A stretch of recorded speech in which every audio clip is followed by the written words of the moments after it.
mi ò ní ó kó bá wa ìwọ tó bá ní Allah gbogbo nǹkan ló ní ẹni tí ò ní Allah ni ò ní nǹkan òfò náà ń pè láàrẹ orílẹ̀-èdè òfò náà ń pè ní gómìnà òfò náà ń pè lólówó ayé gbogbo wọn ò jẹ́ nǹkan kan nígbà táyé tá à ń bẹ ń bẹ gan kéré ju ohun tó kéré lọ. Ọlọ́run ọba àlekè ọlá ní ojú kì í ti òun láti mú àpẹẹrẹ wá ohun tó kéré bíi ẹ̀fọn. Inna Allah la yastahi an yadriba masalan ma ba'udat.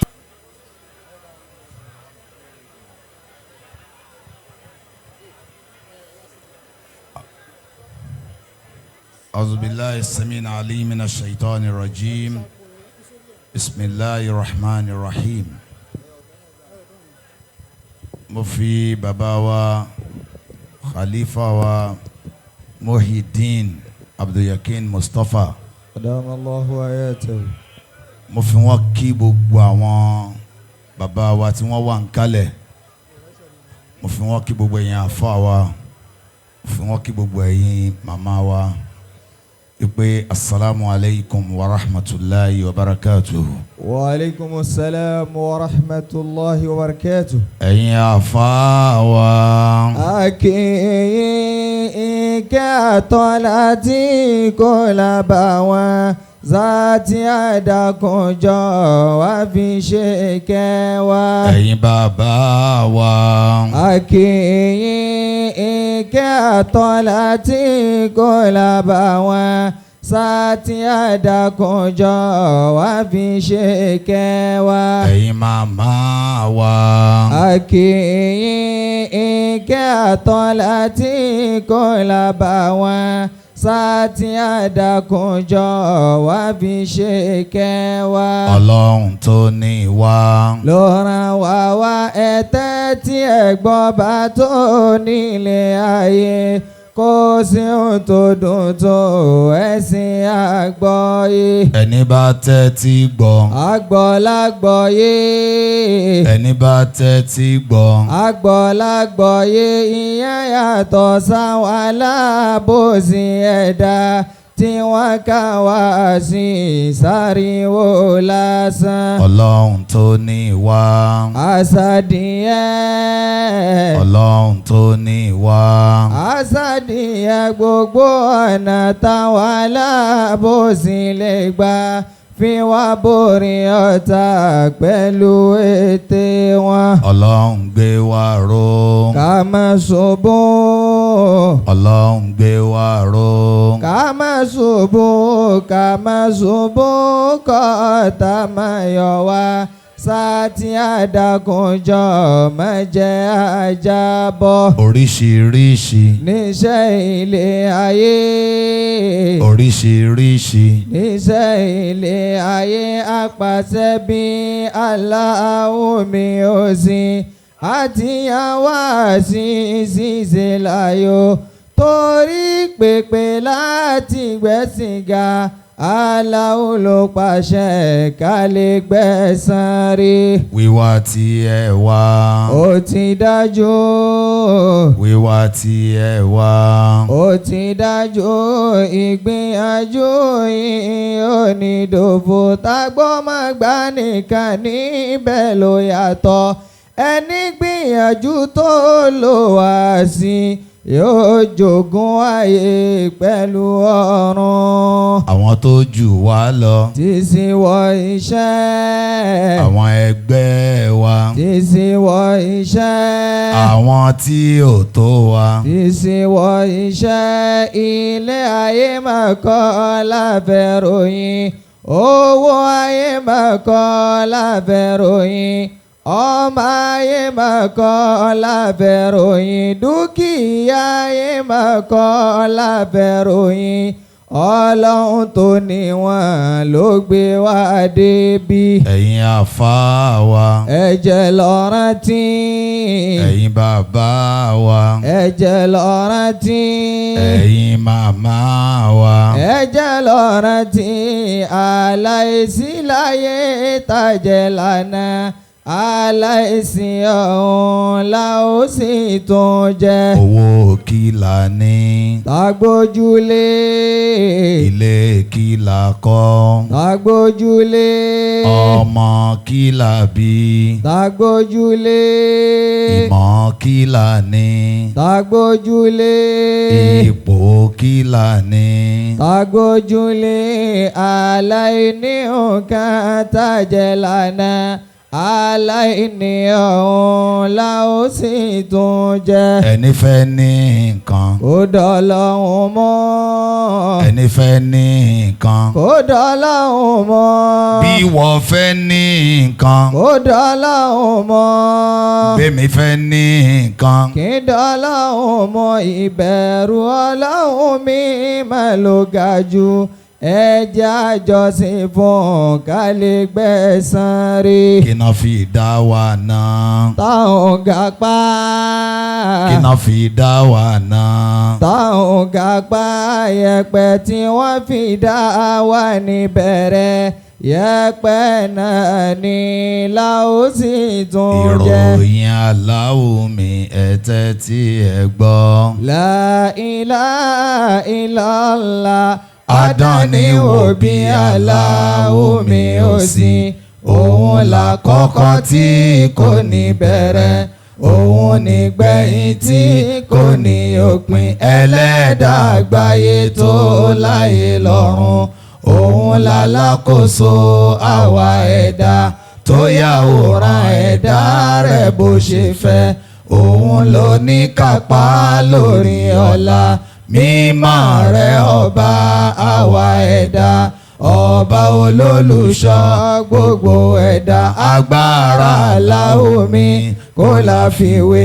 alágbára bí aláwo mi ò sí. àjọkẹ́ ayé àṣàkẹ́ ọ̀run. tó fi kádàrá ṣàdánwò wa. òun ládájọ́ bó dọjọ́ ẹ̀san. tí ó fi kẹ́rẹ́kẹ́ ní tó gbà fún. tí ó fi iná rẹ̀ jẹ́ ní tó kọ̀ fún. ọba onímọ̀ tí kò láfiwé. ọba ọlọ́rọ̀ tí kò ní mọ̀ṣin. alárísìkí àwa ẹ̀dá. ọba ní bàṣírí fàlàyé. òun la ṣẹ́gun fún àwa ọ̀lẹ. tí ó sì tún yẹ̀yẹ́ alábòsí. ọba fipá mú pòkì ẹ̀dá. òun ló lọ́sàn pẹ̀lú òru. òun ló dákọ̀ pẹ̀lú abo. kò má bímọ ẹnìkan òbí. kò má lórogún kò lẹ́gbẹ̀ra. ọba tó máa kànga kọjá ẹbọ. yá Allahu yá Allahu mi. La ilaha illallah. ẹ jẹ́ ṣe la ilaha illallah. yá Allahu yá Allahu mi. La ilaha illallah. ẹ má ṣẹ̀rù ayé máa jọmọ́ mi. La ilaha illallah. gbogbo ohun tó ń ṣe wá àdánwò ní. La ilaha illallah. àdánìwò bí aláwo mi ò sí. La ilaha illallah. ó lè rí àdánwò fún mọ̀tọ́mọ̀ wá. La ilaha illallah. ewé kan ò jábọ́ lẹ́yìn Allahu. La ilaha illallah. òun lálámọ̀tán àdánwò wá. La ilaha illallah. òun la fúnni tí ń fi dùnni. La ilaha illallah. àtẹ̀kùn àtẹ̀rìnsẹ́ àdánwò ní. La ilaha illallah. oríṣi àdánwò méjì ló wà o. La ilaha illallah. àkọ́kọ́ àdánwò sẹ́tàlá òní.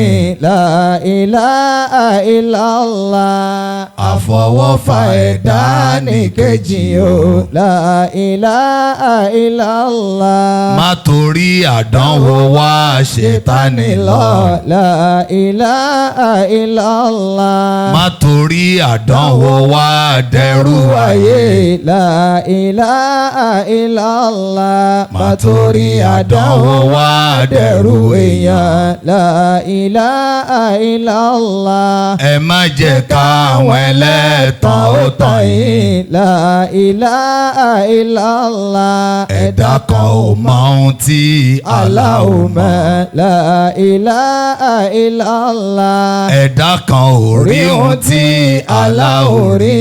La ilaha illallah. ẹ̀dá kan ò mọ ohun tí ó ṣe ń lọ́la.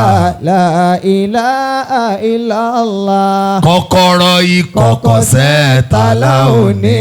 La ilaha illallah. gbogbo ohun tí à ń wá nílé ayé.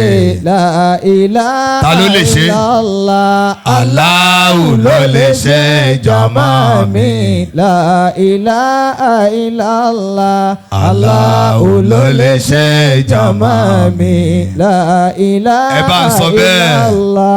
Allahu ló lè ṣe jàmá mi. La ilaha illallah. La ilaha illallah Muhammadu Muhammadu Rasulullah Rasulullah sallallahu alayhi wa sallam. ẹ bá ń gbórúkọ Ọlọ́run tóbi. Allahu akbar. kí làwọn irin iṣẹ́ yẹn wà fún? àkọlé ọ̀rọ̀ mi nìyẹn. kí ni àwọn irin iṣẹ́ yẹn wà fún? ìgbà tí Ọlọ́run ọba àlekè ọlá dá wa, gbogbo wa bá a ti pọ̀ tó yìí, kò sẹ́ni tó mọ̀gbà tó ń dénú oyún ìyá òun. bá a ṣe wá mọ̀gbà tá a débẹ̀ là ní mọ̀gbà tá a wọnú sàárè. Allah. bá a ti pọ̀ tó yìí, kò sẹ́ni tó mọ bí wọ́n ti wẹ̀ fóun ń jó òun dé. ta ló pọnmi náà? ta ni ń fọ abẹ́ òun? bá a ti mọ là ní mẹ́ni tí ó wẹ̀ fún wa ń jọ abá lọ.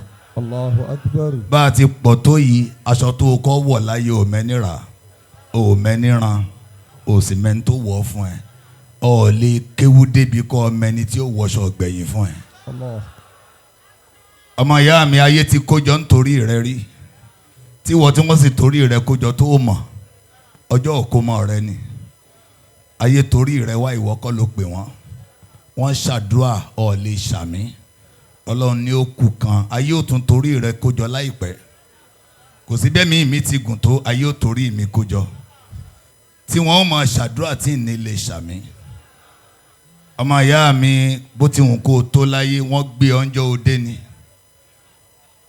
ìjọ ò bá lọ, ẹ bá wa gbé náà ni ó gbẹ̀yìn rẹ̀. Allahu akbar. ẹ jọ̀ọ́ ẹ bá ń pariwo orúkọ Ọlọ́run ọba. Allahu akbar. ibi tá a wá yìí, oríire la fẹ́ mú lọlé. ọ̀gá oríire òun ni kó o dáwọn irin iṣẹ́ tọ́ba tó dá ọ tó kólé ọ lọ́wọ́. bẹ́ẹ̀ lómi ó ti mọ irin iṣẹ́ yẹn lójú tí ó fi wọ sàárè ni kò ní lò. Ọlọ́run sì já ráǹkì ara wa débi pé ńgbà tó ọmọ ń pa ara rẹ, tó ọmọ bọ́ ti dèèyàn, tó jẹ́ pé ìwọ kọ́ ló mú pé mo fẹ́ jọkùnrin, ọkàn bára rẹ lọ́kùnrin. ìwọ kọ́ ló mú pé mo fẹ́ jóbìnrin, ọkàn bára rẹ lóbìnrin. ìwọ kọ́ ló mú ìyá tó bí ọ, ìwọ kọ́ ló mú bàbá tó bí ọ, ìwọ kọ́ ló mú jọ́ tó dé. àwòrán tí ń bẹ lójú rẹ, ìwọ kọ́ ló mú. Allahu akbar. ọmọ ìyá mi, bólúwa ti fẹ́ lórúkọ rẹ. ìfẹ́ inú rẹ ò ríṣẹ́ ṣe. ìfẹ́ inú rẹ ò ríṣẹ́ ṣe. lára ohun tó gbọ́dọ̀ jìnnà sí ni pé báyìí ní í ṣe tèmi. tó bá jẹ́ pé kì í ṣe bó ti wù ọ́ lọ rí, ìwọ kọ́ ló lọ́ọ́ fẹ́ jọkùnrin, ìwọ kọ́ ló lọ́ọ́ fẹ́ jóbìnrin, ìwọ kọ́ lọ sọ pé ó fẹ́ wáyé, ó lè rántí ìjọ́ tó bẹ̀bẹ̀ pé Ọlọ́run jọ̀ọ́ dá mi. yakhluqu ma yasha. ẹni wọn Ọlọ́run lọ́lọ́run máa ń dá. tó bá wá jẹ́ kí bólúwa ti fẹ́ lórí yìí, ìlànà tó Ọlọ́run fẹ́ nìkan ló lè là wá o. ẹ gbọ́ mi jọ̀mọ́.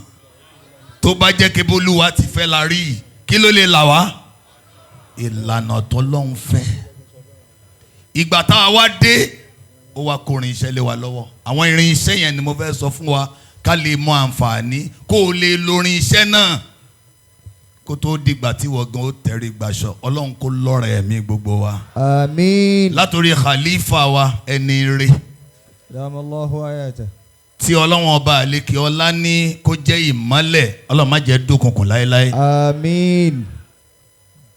irinṣẹ́ àkọ́kọ́ tó ṣe é pé bí ẹ̀dá ò bá ti ní bí ìgbà tẹ́dá ò sí láyé ni òun ni ìmọ̀ àmúlò. kí ni mo pè é jàmá?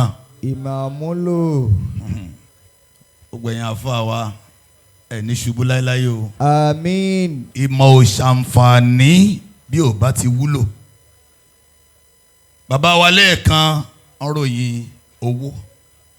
ṣe rí àwọn nǹkan mẹ́ta kan wà tó ṣe pé báyé bá ti ní ayé ó dẹni yìí. bó o bá lówó ó dẹni yìí but o lè last bó o bá nímọ̀. owó náà ni ó ṣàkóbá fún ọ, ìmọ̀ ni ó jẹ́ kó wó wúlò. tó o bá wá nímọ̀ gbogbo àwa ọmọ kéwú akóríire o. Alhamdulillah. ẹ ṣàlẹ̀ alhamdulilayi. Alhamdulillah rabbil ìmọ̀ alamin. náà ò wúlò bá a bá lò. tó bá jẹ́ pé ọ̀pọ̀ kéwú la fi wà lè janna ni àbúlà bí ó wà lè janna. ọ̀pọ̀ kéwú kọ́ lílò rẹ̀ mo bẹ̀ wá. gbogbo àwa tá a wà ń bí ara ń tà ń mú lọ lé ni pé ilé ayé tá a wá yìí ọlọ́run ò fi ìmọ̀ ṣeré ń bẹ̀. ìmọ̀ ní nǹkan àkọ́kọ́. ìmọ̀ ló làdín ní. ọba ògbé. gbogbo wa là á máa ń sọ àmọ́ a ò fi ìmọ̀ ṣe. ọlọ́run ní al-yastawi alladhina ya'lamun. walladhina la ya'lamun. ayé rẹ̀ ò lè má rí bẹ́ẹ̀. ẹ nífẹ̀ẹ́ ni tó wá ìmọ̀ nípa bẹ́mi ọlọ́run ti ní ayé ó yẹ èèyàn wẹ́ni tí ó bìkítà láti wá ìmọ̀ yẹn. gbogbo ẹ̀yin àgbàlagbà tẹ́ ẹ wà ń bí mo bẹ̀ yín ẹ̀yin ìyá wa alásàlátù ẹ̀ ń kúrò ń bí báyìí ẹ lọ wọlé kéwú láàárọ̀ ọ̀la. kí ni mo sọ jọ̀mọ́? lọ wọlé kéwú láàárọ̀ ọ̀la. ẹ rí pé kò tà, ẹ rí pé kò dùn létí, kò dùn létí kán ní kí la mú bẹ̀bẹ̀ wọn ní àlọ́ wọlé kéwú. kí ló fà á? ẹni tá a torí ẹ̀ jókòó ń bí tí ń jẹ́ ànábì Muhammad sallallahu alayhi wa sallam. nǹkan àkọ́kọ́ tó kọ́ gbọ́ láyé rẹ̀ ní èkìrọ́. ẹ bá ń pè é Ikra. ìmọ̀ náà fi bẹ̀rẹ̀ pẹ̀lú ẹ̀. ànábì Ádámù ọlọ́run ní wa allama Ádámù al-asma'a kullaha. Wa'allama Adama al-asma'a kullaha. tí gbogbo abala ń sin lọ́hùn kẹ́ ẹ lè mọ̀ pé ìjọsìn òjò Ọlọ́run lójú tó bá wá lọ́tọ̀dọ̀ aláìmọ̀kan. ó ní innama yakhsha Allaha min ibadil ulama. àwọn tẹ́mi Ọlọ́run lè ní wọ́n ń sìn mí bí mo ti fẹ́ làwọn tán kọ́ wádìí kí ni mo fẹ́ kí wọ́n tó máa sìn mí. tó bá ń sọ àgbéga fẹ́ni tó ń sin lọ́hùn, àgbéga onímọ̀ ju tẹni tí ń sin lọ́hùn lọ. onímọ̀ tí ń sin lọ́hùn á ní yẹrìfà Allahu alladhina amanu minkum walladhina utul ilm darajat. àmọ́ ìmọ̀ yẹn kí n là dáadáa òun ni ìmọ̀ al-Qur'an. ìmọ̀ kí ni jama? al-Qur'an. kò sọ́nà tá a lè gbà rántí Muhammad bá a bá bẹ̀rẹ̀ ń bi Qur'ani àrántí Muhammad rárá. kí lọ́lọ́run gbélé Muhammad lọ́wọ́? al-Qur'an. dáhùn má jàmá. al-Qur'an. gbogbo ìṣòro ilé ayé wa ni Qur'ani yanjú ní kankan. bó o bá ti gbé Qur'ani dání mo bẹ̀ gbogbo àwa tá a wà ń bí, àwa ọ̀gá alága tá a wà ń bí, ẹ lọ gbé Qur'an. ẹ jẹ́ bá ń sọ fẹ́ni tó wà lẹ́gbẹ̀ẹ́ yín. ẹ lọ gbé Qur'an. ó lè má dùn létí ń tọ́lọ́run fẹ́ kí n sọ fún yín mò ń sọ yìí. ẹ̀yin àfọ́ ẹ̀ bá ń sọ fún àfáà tí ń bẹ lẹ́gbẹ̀ẹ́ yín. ẹ lọ gbé Qur'an. ká ní Qur'ani là á bá ń kà ní ilé ayé ò lè dàrú. a ò ka Qur'ani mọ́. àfáà mi sọ pé ló kù. qala Allah kalamullah laysa kalamun nasi fayamuda. ọ̀rọ̀ Ọlọ́run ọba adillatu qat'iyya, ọ̀rọ̀ tí ò ní sahih dọ̀yìfù nǹkan kan nínú ọ̀rọ̀ Ọlọ́run ọba. Allah. ẹ mọ̀ tó sọ ni ó lẹ́nikẹ́ni tó bá tẹ̀lé fala yadillu wala yashqa.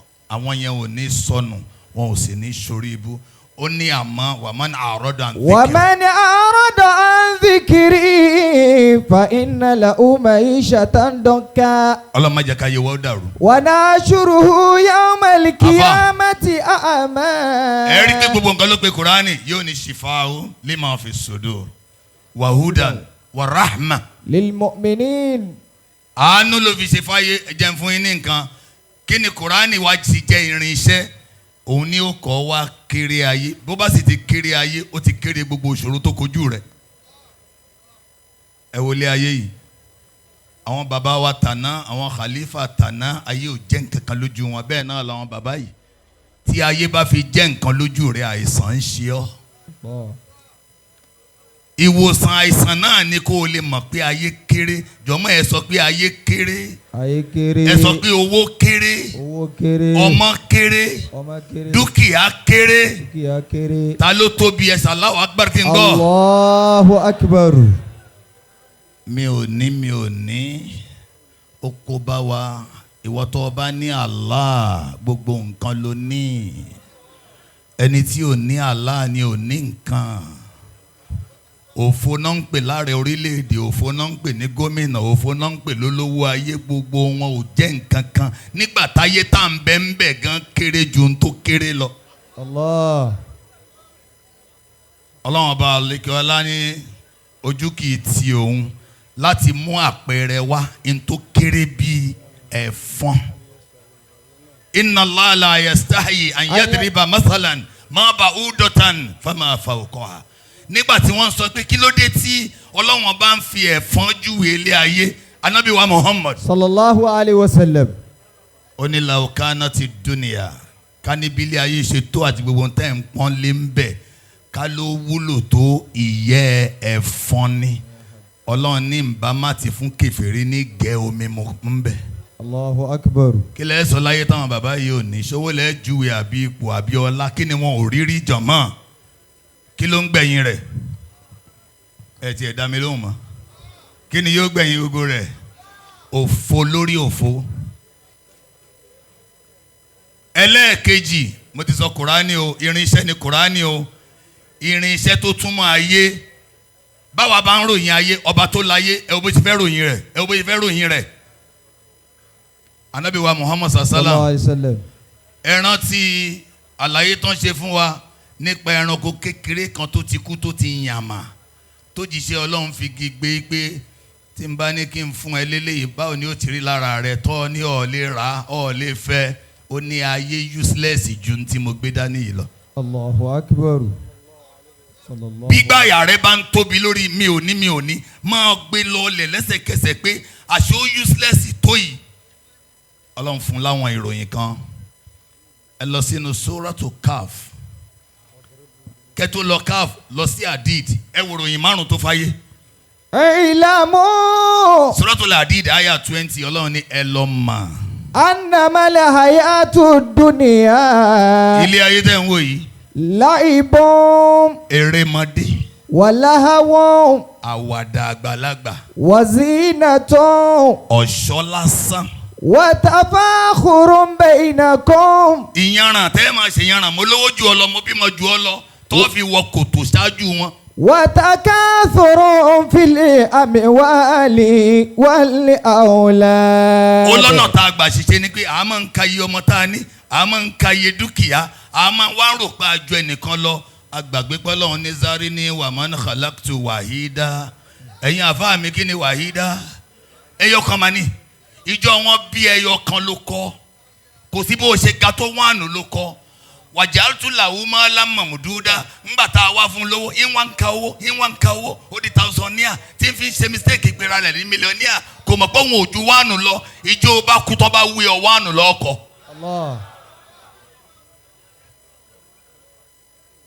Kamathali kayfi ajaba al-kuffara nabatuhu. ẹ̀yin àfa inna lillahi ibadan futana talaku dunya wa khaful fitana nazaru fiha falamma alimu annaha laysat li hayyin وطنا أنها ليست لحي وطنا جعلوا لجة واتخذوا صالح الأعمال فيها سفنا صالح الأعمال فيها سفنا. táwọn bàbá tàná tó bá wálé ayé máyà àní bá wọn nídìí la ilaha illallah àní bá wọn nídìí muhammadu rasulullah.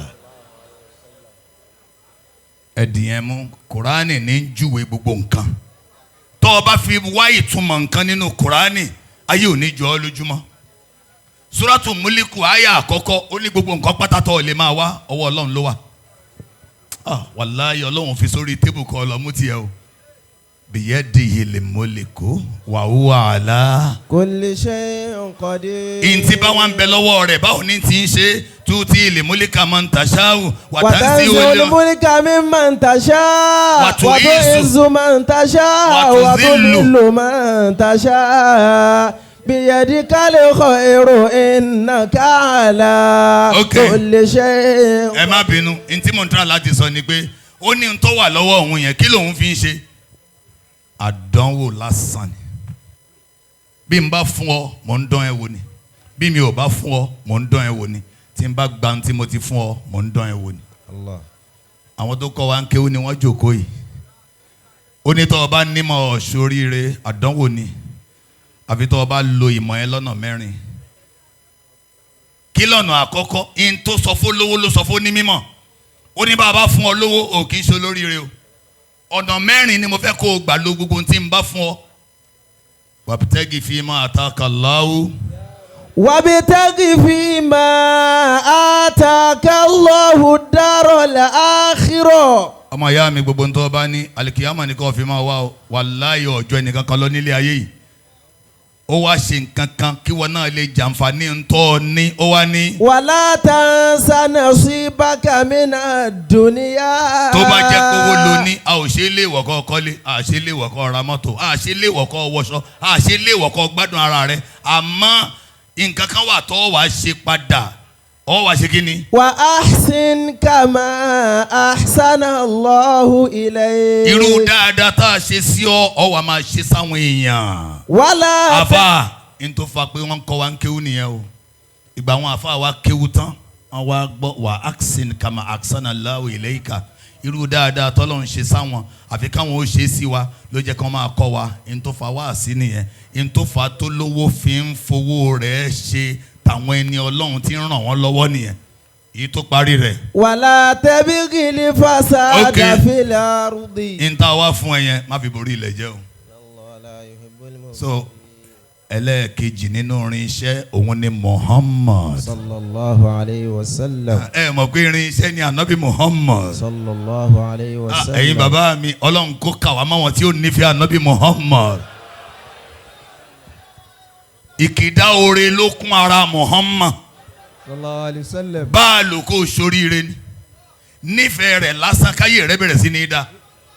Àwọn kan bẹ tí wọ́n ń pè wọ́n ní oní Kùránì ṣáńgílítì àwọn ò fẹ́ gbọ́n pa Muhammad wọ́n ní ẹ ṣáà ṣe Kùránì fún wa. Ọlọ́run ní kí Muhammad ó jíṣẹ́ fún gbogbo wa tá a lá nífẹ̀ẹ́ Ọlọ́run ní Suratu Imran àyà 31 ó ní kul in kuntum tuhibbuna Allah. Ẹ bá ń parí ẹ̀. Kul in kuntum tuhibbuna Allah fattabi'uni. Tó bá jọ́ lọ́run lẹ́lẹ́ nífẹ̀ẹ́ Muhammad náà lẹ́ tẹ̀lé o.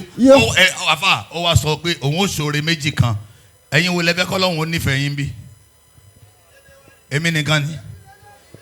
Àṣebá bá tẹ̀lé Muhammad Khalifa ọlọ́mọba lọ́rẹ̀ mi ó ní yuhibbukumullah èmi Ọlọ́run á sì nífẹ̀ẹ́ rẹ̀ wa yakfir lakum dhunubakum máa sì tara pọ̀ tẹ̀lé Muhammad yìí ń forí ẹ̀ṣẹ̀ rẹ̀ jì ọ́. Kí lédè tí mo pè ní irinṣẹ́ tá a mọ̀ bá ti lò àwọn èèyàn rò pé kákan pariwo sallallahu alayhi wa sallam ni wọ́n sọ nípa Muhammad ó jù bẹ́ẹ̀ lọ. Ó ṣe ní uswatun hasana. Àwòkọ́ṣe ẹ bá ń sọ bẹ́ẹ̀ jàmá. Àwòkọ́ṣe. Tọ́ ọ bá ti míìsì ẹ̀ láwòkọ́ṣe ó ti tán o. Ẹni tó wò ó kọ́ṣe ló ṣoríire o.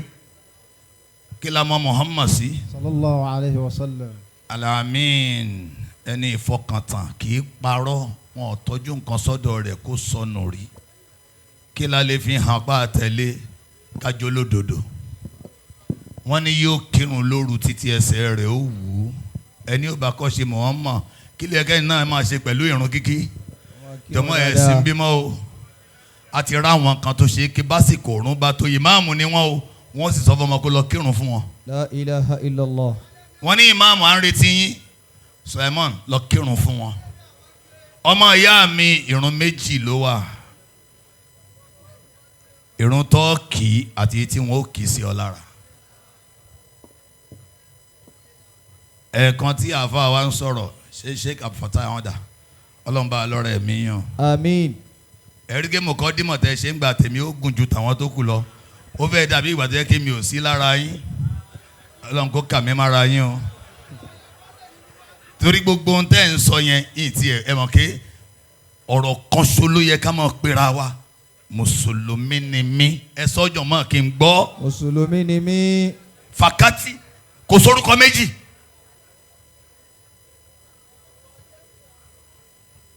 mùsùlùmí ni wá. so ẹ má jẹ́ ká yára wa ọ̀rọ̀ tí mo sọ látàárọ̀ ó ti bí inú ó yàtọ̀ sọ́rọ̀ tí ọmọ ìyá ni wá ọmọ ìyá mi ni Sheikh àbí ẹ̀rí pé wọ́n fún mi láǹfààní àti jókòó sẹ́gbẹ̀ẹ́ wọn ò lè ṣe nǹkan sìn kí n má wà àbí bẹ́ẹ̀ kọ́ kéèyàn bá wá débẹ̀ kí wọ́n máa sọ pé àwa rèé ṣe é rí àṣà ìtọ́nù ló fún wa nítumọ̀ burúkú tá a wá ń pinra wa ẹ jẹ́ kájọ ká wà tasimu bihablillahi jami'an wala tafarraqun. ẹ̀yin ìyá wa ẹ sọ pé lóríire ni mí ẹ dáhùn ṣẹ́rí tẹ́ bá tẹ̀lé Muhammad gbogbo àdánwò tí gbogbo wa gbé wá síbí yìí Ọlọ́run ti fi yálàyà rẹ̀ kan Muhammad sallallahu alayhi wa sallam kó o lè wẹ̀gbẹ́ kó o má bàa ṣìwàwò bádánwò rẹ̀ bá dé kó o lè ṣe ohun tí Muhammad ṣe. sallallahu alayhi wa sallam.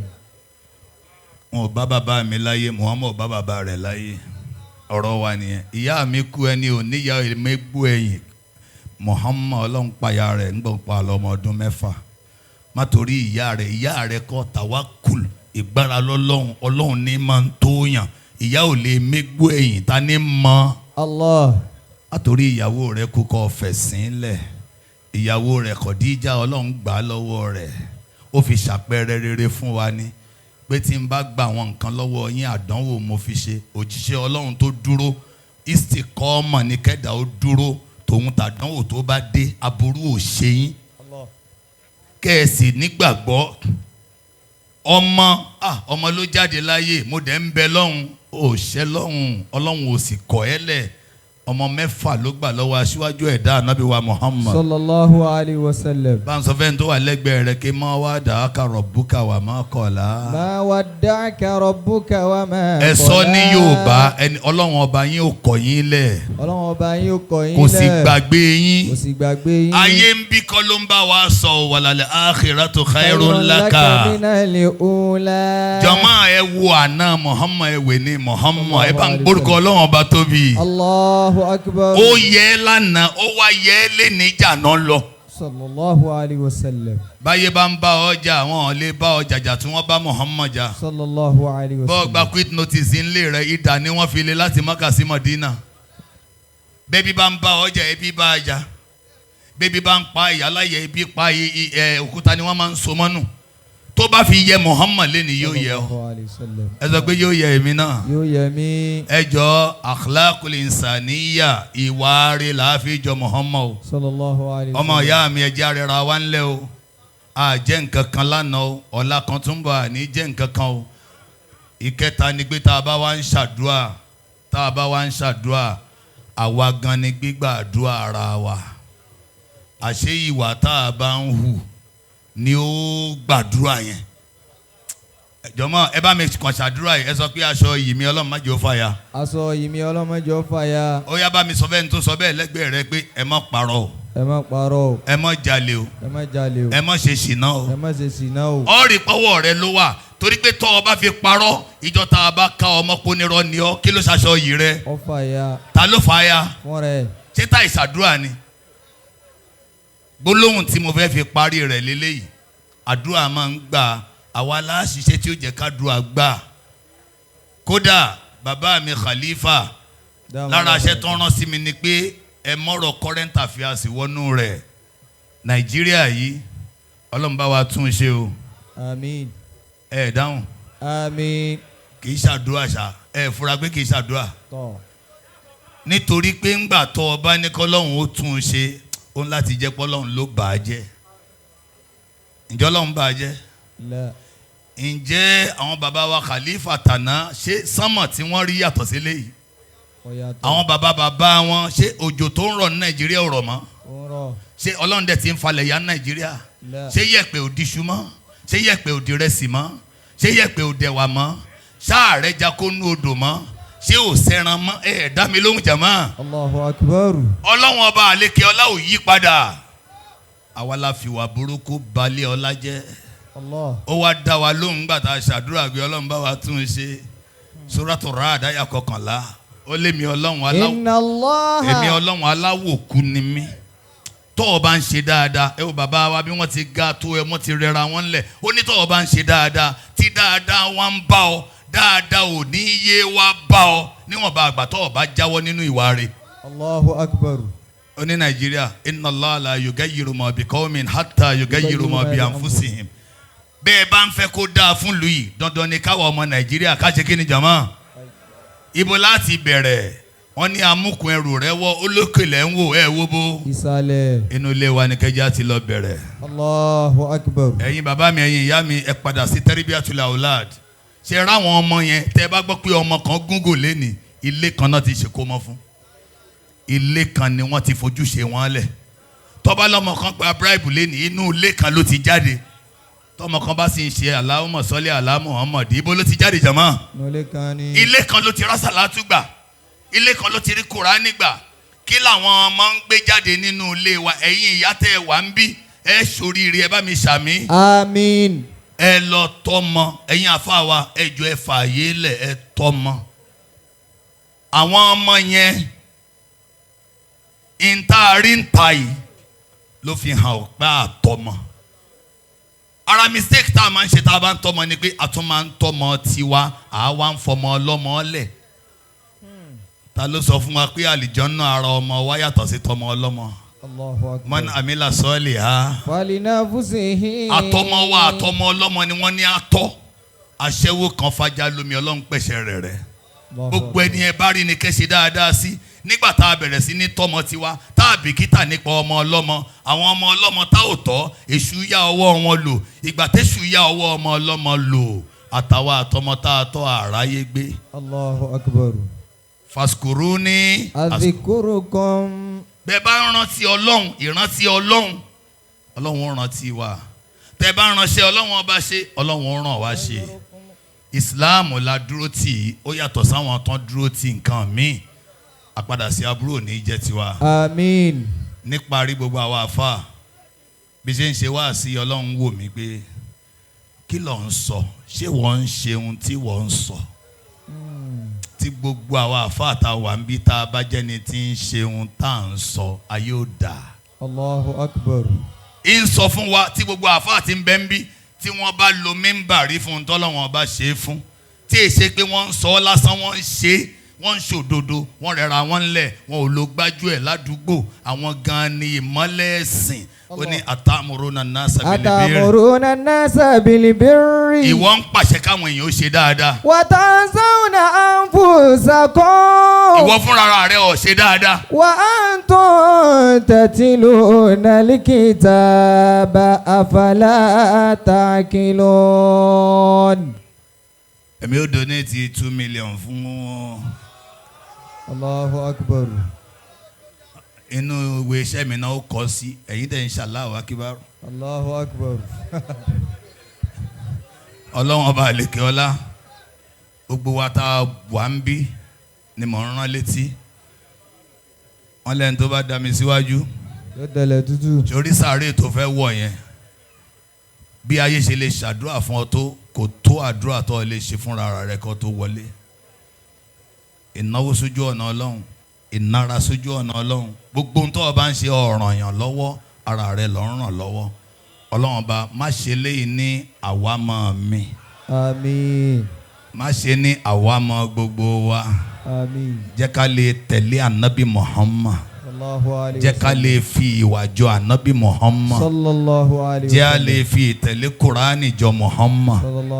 Jẹ́ a lè fi ijtinabul ma'asi ká jìnà sẹ́ṣẹ̀ ká fi jọ Muhammad.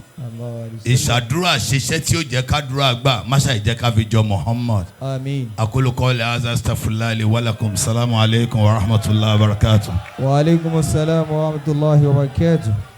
Ẹ jẹ́ gbé Ọlọ́run tóbi jàmáà. Olóyèrè méjì tí ń bá ń bẹ́ńbẹ́ náwó àyàsàkí Allahu Akbar. Ṣẹ́rí bàbá wa Fadilatu Dr. Sheikh Abdullateef Abdul Akeem Al-Muhami ọlọ́mọṣẹ́ járe yín pẹ́ o ọlọ́njẹ́ mi yóò gún o ọlọ́nàbí lọ́dọ̀ Ọlọ́run wala kun wala fayakun wala masha Allahu la quwwata illa billahi al-aliyyi al-azim. Jazakumullahu khair. Naam, adúpẹ́ lọ́wọ́ yín púpọ̀ Ọlọ́run bá san yín lẹ́san. Ọlọ́run bá san yín lẹ́san dáadáa. Ọlọ́run bá san yín. Tọ́ nísìnyí a máa lọ tààràtà. A máa lọ tààràtà síbi tí ó kàn. I appreciate donation yẹn sir. Thank you very much. Ọlọ́run kó bá wa san yín lẹ́san dáadáa. Ọlá nàbí lọ́dọ̀ Ọlọ́run. Bàbá ni mo elongate níbi ìgbà tí mo fẹ́ pa wọn. Ṣé rí àwọn èèyàn wa àwọn ní Sufi wọ́n máa believe pé káwọn ọrọ̀jà Qadiriyah lọ́rùn ẹni tó fẹ́ bá wọn sọ̀rọ̀ òun ló wá jẹ́ kí n ṣe báwọn Ọlọ́run kó jẹ́ kẹ́mi yín ogun tipẹ́tipẹ́ láti máa follow yín Ọlọ́run kó jẹ́ kí a rí yín pẹ́ o. Ṣé rí ibi tá à ń lọ nísìn àwọn mùsùlùmí bó ṣe máa ṣe Allahu Akbar nìyẹn Allahu Akbar Allahu Akbar Allahu Akbar bí ń ṣe ń ṣe àwọn honourable wa bí kí gbogbo ọ̀rọ̀ yẹn ó wọlé lẹ́ẹ̀kan náà. Problem àwọn èèyàn wa ni pé Allahu Akbar yìí náà bí wọ́n ti ṣe nìyẹn. Allahumma ja'alna minal muntafi'ina bi kalamikum. Kọ́lọ̀ wo fi wá sínú àwọn tí ó ṣàǹfààní mẹ́. Wala nàbí lọ́dọ̀ Ọlọ́run. Wala kun wala fa. Ṣé ibà ṣe wá mú lìlálẹ̀ yìí ọ̀rọ̀ kan ni wọ́n sọ yìí. Àwọn náà wá bẹ̀rẹ̀ wọ́n lé foundation. Wọ́n fi 2 million lẹ̀. Ṣé ẹ̀rí mọ̀ kí Mawlana ní láìkí tí mo fẹ́ ṣe yìí. Akramakumullah. Mo fi Mawlana Sheikh Abdulyekeen bẹ̀yìn. Anakunla. Anakunla. Mo fi Mawlana Sheikh Abdulyekeen bẹ̀yìn. Mo fi ọba Kabara bẹ̀yìn. Mo fi ọba Ọlọ́ngbẹ bẹ̀yìn. Mo fi ọba mi àgbà Al-Kubra. Mo fi wọ́n bẹ̀yìn. Ntí mo fẹ́ ṣe ẹ̀dá kan jẹ́ ń sí. Gbogbo ẹ̀yin tẹ́ bá lọ́wọ́ síbẹ̀ sọ pé Allahu Akbar. Torí Mawlana àdá gbogbo mo ń di ẹlẹ́ torí yẹn tọ́ nísìnyí báyìí. Ṣé ẹ rí ó wù mí ká tiẹ̀ gba 5 million sówó yẹn ká sì má pẹ́ ìsọ́ọ̀bà ti tó bẹ́ẹ̀. Ọlọ́run ti ṣàánú sọ́ọ̀bà débi wípé kọ́ wá jẹ́ pé sọ́ọ̀bà láti mọ̀ sọ pé ẹ tọ́ 20,000 ẹ pariwo Ọlọ́run dáadáa káwá ní ká máa gbọ́ Ọlọ́run tóbi yóò rí bákan. Ọlọ́run fa àwọn èèyàn kẹwàá ó fa àwọn èèyàn ṣàánú wa láàárín ìṣẹ́jú kan kásáré rí bíi 3-4 million bì kan tá bá wá rí 4 million láàárín tó kù kásáré tó kù